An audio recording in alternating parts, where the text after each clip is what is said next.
Good afternoon, folks. Once again, we're back here with another little quote from an impromptu speech.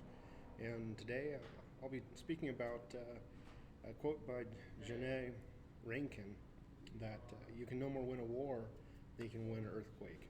And I mean, that's a nice theory, but not really true at this point. You can certainly move out of the way of an earthquake.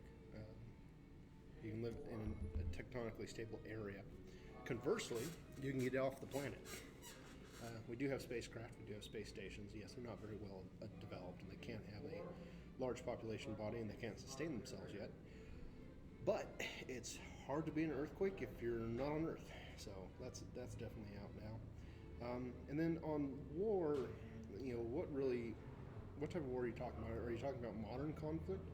Because I can understand not really necessarily winning modern conflict. The way modern conflict is won, usually in the end, is that you convince one side or the other that the war is over and that the people themselves accept that. You saw this in Germany with after World War II, where everybody, it was General Patton that said to a group of folks. It's like, we notice you're putting Nazi party people in power. He's like, well, if you can find me somebody who wasn't a Nazi who can run the power station, I will put them in there. And because one of the things to realize that a lot of people were really worried, but the fact of the matter is most people joined the Nazi party because the Nazi party got into essentially the guild system or adapted into the guild system. And so if people had work, they were part of the guild, and a lot of times the guild de facto was part of the Nazi party. So that's interesting. But in the reverse, everybody started trying to get out, and fingers were pointed all over the place. And I mean, heck, to this day, Germany, you can not put a swastika anywhere. It's absolutely outlawed, which I think is kind of funny, because if you hide history, you're gonna repeat history. Because a lot of people, forget about, the Nazi Party was a national democratic socialist group, and they mainly fought the communists, and the communists fought them because they had very similar ideas, but they followed different people. One was nationalistic, one was internationalistic, which is kind of a bit of an irony, because the reason communism started to play such a role in the world is because Germany in World War I, to deal with Tsarist Russia, sent basically gave communists money and guns and shipped them back into Russia, and so you just had that blossoming effect. Anyway, so modern conflict, sure,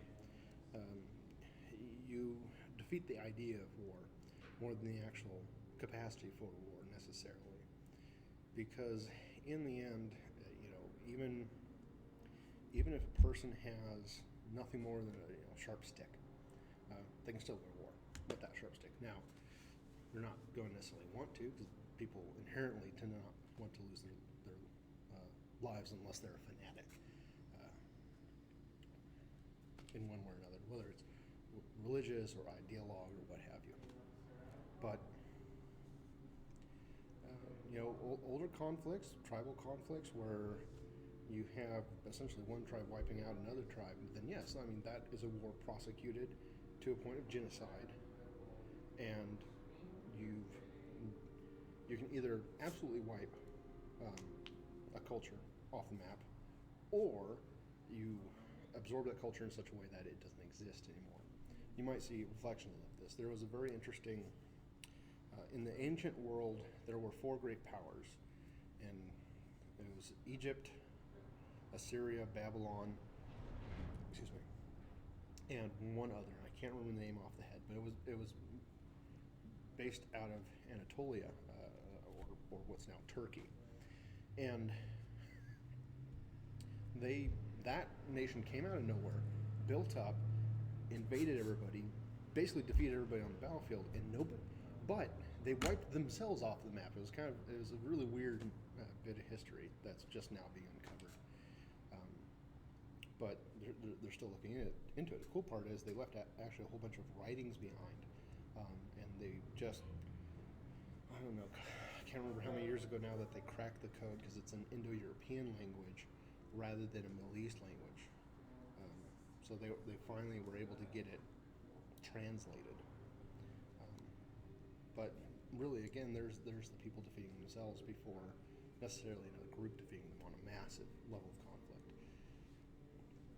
Anyway, so no, in the end, that comment is a nice bit of wishful thinking, and it seems to elevate these things beyond what a human can comprehend, and in the moment, you can't. It's like, you definitely can't. But stepping away, I think you can get a better grasp on it, partially because you can sit back and go, have a good day.